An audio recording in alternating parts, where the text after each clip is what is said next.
What is going on, everybody? Welcome back to another Fallout 76 video, and today we're going to be going over and seeing what glitches were patched in today's most recent patch 1.04. Now, this is going to be only for the PC just because this update is not going to be coming out until next week for console users. If you guys are looking for some dope Fallout 76 items such as legendary weapons, make sure you check out U4GM, link will be in the description. I'm actually doing a giveaway right now courtesy of them, so if you guys see any of these three weapons right here that you want, all you have to do is just follow me on Twitter, and tomorrow's video I will announce the winners and DM you and kind of get a hold of you through there. I've done giveaways on YouTube in the past, and it's kind of hard to get a hold of the winner once they win, so I figured just doing it on Twitter would make everything easier. But without further ado, let's go ahead and get right into the video.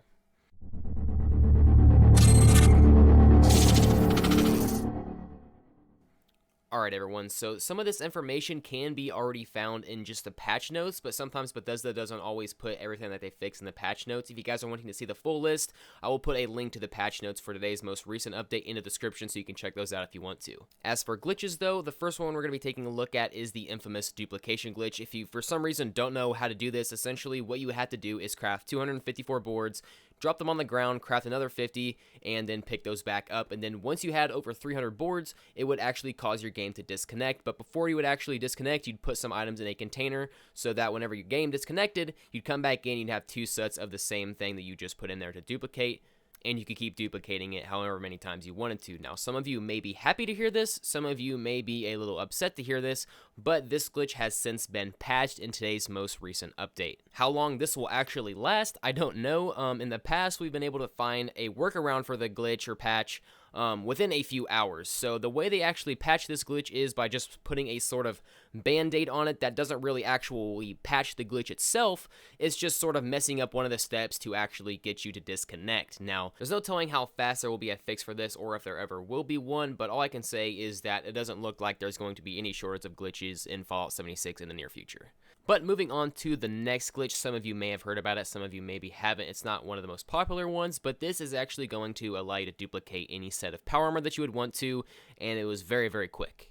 Essentially, to do this glitch, all you really had to have was a portable fuel tank, and then you just had to have that suit of power armor that you wanted to duplicate, and you wanted that to be on your person. Then all you had to do was just open your inventory and then really quickly drop the portable fuel tank, sort of spamming the button to drop, and sometimes it was kind of occasional, you had to get the timing exactly right, but when you drop it, the power armor suit would then drop. Now, as you can see, something really weird happened here.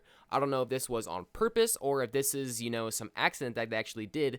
The glitch still somewhat kind of works. You still drop the suit of power armor, but for some reason, there will not be any actual, armor on it. To make sure this wasn't just some weird thing that happened, I did it like 3 more times, and every single time it only dropped the actual power armor chassis with no other pieces of armor on it. That doesn't mean this glitch is 100% not useful anymore. One thing you can still use this for is it still duplicates the actual, power armor chassis, which you can then use to, make more power armor, but it also drops the fusion core that's inside of it. So this can still be sort of used as a fusion core duplication glitch. Granted, it's not the most efficient one ever, but it is still probably faster than farming it if you're into that. While I was messing with power armor, I went ahead and saw if the actual fusion core recharge glitch was still working. Basically, all you had to do was put a fusion core in there. As you can see, mine was at 98%. All you had to do is put a fusion core in your power armor and then, do whatever you got to do, run around, play your game basically, and wait for the fusion core to actually go down. And then once it was, down a few percent, you could then leave the game and then join back, and then that fusion core would then be 100% recharged or 99% recharged. It doesn't really matter, it's 1% difference, but basically that is fixed now too, which is a little bit unfortunate. I didn't really use this glitch all that much, but it was kind of helpful every now and then. This would also work to actually recharge the durability on it as well. But now whenever you quit the game and load back in, when you look at the power armor and when you look at the fusion core, they will both be at the same percent they were when you left. The next glitch that I'm talking about is the unlimited carry weight glitch. Now, this wasn't the most popular one, not everybody knew about it, but it was still there after, several updates. They have yet to fix it. Basically, all you really had to do this glitch was just go into, an armored workbench, make sure that you have the pocketed variant.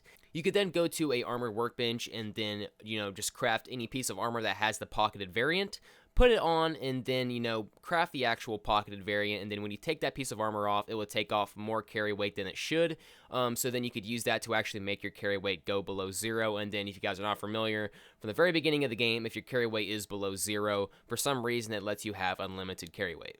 This has also been patched in the recent update. It said it in the patch notes, and whenever you try to do it, it won't actually take away more than it should, so you won't be able to go past that 0 mark. Now, this is one of the glitches that I don't really care to see go. This one I did actually notice would actually cause server instability. So when someone was around you using the carry away glitch, whenever you were trying to loot bodies, they would never load and you wouldn't be able to actually loot them, and that's why I never posted on how to do this glitch. That kind of transitions me onto my next topic that I want to talk about, and that is how Bethesda is handling the instability of the game and kind of just my opinion on this, so keep that in mind. This is my opinion. Some of you may have asked yourself why I said I didn't post a wait glitch because it causes server instability, yet I'm still posting duplication glitch videos, which Bethesda says affects the game stability as well.